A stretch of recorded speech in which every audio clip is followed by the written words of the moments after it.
បើកាលណានិយាយចេញមកហើយខ្ញុំនឹងមិនហ៊ានលេបសម្ដីវិញនោះទេព្រោះការលេបសម្ដីរបស់ខ្លួនឯងនឹងធ្វើឲ្យខ្ញុំអាប់មុខទៅវិញទេប៉ុន្តែខ្ញុំនឹងមិនប្រកាសឲ្យពិភពលោកបានដឹងនៃជ័យជំនះរបស់ខ្លួនឡើយគឺទុកឲ្យពិភពលោកចូលមកសម្ដែងសេចក្តីសរសើរដល់រូបខ្ញុំដោយខ្លួនឯងចោះហើយខ្ញុំមានតែដង្កូវទេដែលមិនចេះដួលប៉ុន្តែខ្ញុំមិនមែនជាសត្វដង្កូវនោះទេហើយខ្ញុំក៏មិនមែនជាដើមខ្ទឹមបារាំងមួយដើមដែរខ្ញុំក៏មិនមែនជាសត្វជៀមតែខ្ញុំគឺជាមនុស្សម្នាក់ចូលទុកឲ្យអ្នកដតីសាងសង់រូងដោយប្រើដុំឥដ្ឋរបស់ពួកគេទៅចោះឯខ្ញុំវិញខ្ញុំនឹងសាងសង់វិមានដ៏ធំស្កឹមស្កៃដោយប្រើដុំឥដ្ឋរបស់ខ្លួនឯងថ្ងៃនេះខ្ញុំនឹងបង្កើនគុណភាពខ្លួនឯងឲ្យបាន100ដងដូចព្រះអាទិត្យដែលជួយបង្ងំភពផែនដីដើម្បីឲ្យគ្រាប់ស្រូវដោះចេញទៅជាពន្លក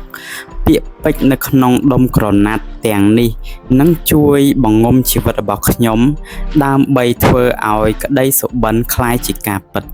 ថ្ងៃនេះខ្ញុំនឹងខំប្រឹងធ្វើការឲ្យបានច្រើនជាងកាលពីពេលម្សិលមិញ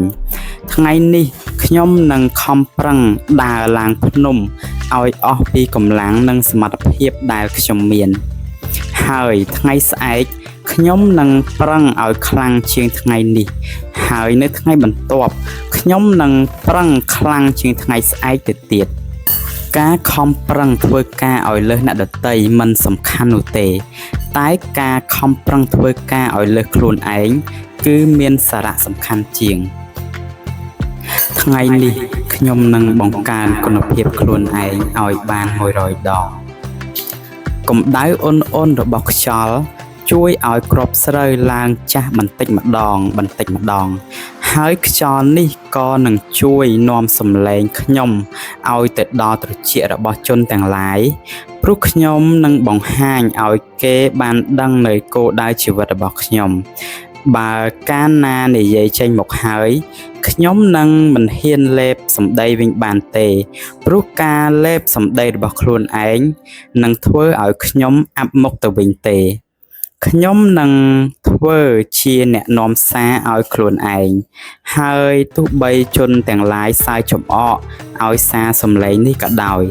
យ៉ាងហោចណាស់ពួកគេក៏គង់បានឮនៅផែនការជីវិតនិងក្តីសុបិនរបស់ខ្ញុំដែរហើយបើដូច្នោះខ្ញុំប្រកាសនឹងជាអស់ផ្លូវដើម្បីគេចវេះតទៅទៀតហើយដូច្នេះគឺមានតែម្យ៉ាងគត់គឺត្រូវធ្វើឲ្យបានសម្រេចនៅគោលដៅជីវិតនិងក្តីសុបិនដែលខ្ញុំបាននិយាយប្រាប់គេរួចមកហើយនោះថ្ងៃនេះខ្ញុំនឹងបង្កើនគុណភាពខ្លួនឯងឲ្យបាន100ដងខ្ញុំនឹងមិនមានសេចក្តីប្រាថ្នាដែលតូចទាបនោះឡើយព្រោះការប្រាថ្នា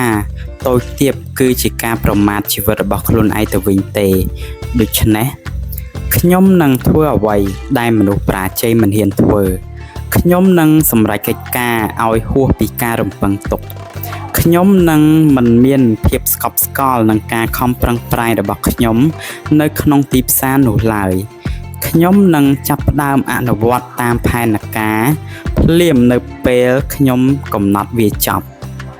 ខ្ញុំនឹងខំប្រឹងយ៉ាងណាធ្វើឲ្យម៉ោងបន្ទាប់ប្រសើរជាងម៉ោងនេះខ្ញុំនឹងបង្ហាញគោលដៅជីវិតរបស់ខ្ញុំឲ្យពិភពលោកបានដឹងប៉ុន្តែខ្ញុំនឹងមិនប្រកាសឲ្យពិភពលោកបានដឹងនៅជ័យជំនះរបស់ខ្លួនឡើយ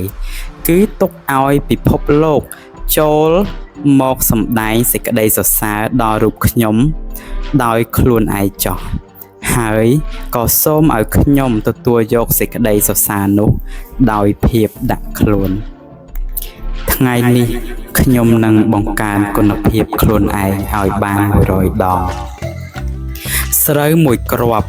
បើកាលណាឲ្យផលទៅជាស្រូវរាប់រយគ្រាប់ទៀតក៏អាចបំពេញជង្រុកស្រូវរហូតដល់រាប់រយជង្រុកឯណោះការបង្កើនចំនួនបានរាប់រយដងនេះនឹងបន្តកើនដល់រាប់រយដងបន្ថែមទៀតហើយទីបញ្ចប់ គ្រាប់ស្រូវមួយគ្រាប់ក៏នឹងអាចចិញ្ចឹមមនុស្សបានពេញមួយផែនដីតើចុះខ្ញុំប្រសើរជាងគ្រាប់ស្រូវមួយគ្រាប់នេះឬក៏យ៉ាងណាថ្ងៃនេះខ្ញុំនឹងបង្កើនគុណភាពខ្លួនឯងឲ្យបាន100ដងបើខ្ញុំធ្វើបានម្ដងហើយខ្ញុំក៏អាចធ្វើវាម្ដងទៀតនិងម្ដងទៀតហើយទីបញ្ចប់នឹងធ្វើឲ្យគេភ្ញាក់ផ្អើលនិងនឹកឆ្ងល់ដល់ភាពអស្ចារ្យរបស់ខ្ញុំនេះប៉ុន្តែលុះត្រាណាពាក្យពេចន៍នៅក្នុងដុំក្រណាត់ទាំងនេះបានចូលដក់យ៉ាងជ្រៅនៅក្នុងខួរក្បាលរបស់ខ្ញុំការអានដុំទី8ក៏បានមកដល់ទីបញ្ចប់ជួបជាមួយនឹងខ្ញុំបាទប៉ុនសភិរិទ្ធនៅវគ្គបន្ទាប់ទៀតដែលមានចំណងជើងថាខ្ញុំនឹងចាប់ផ្ដើមធ្វើឥឡូវនេះ I will act now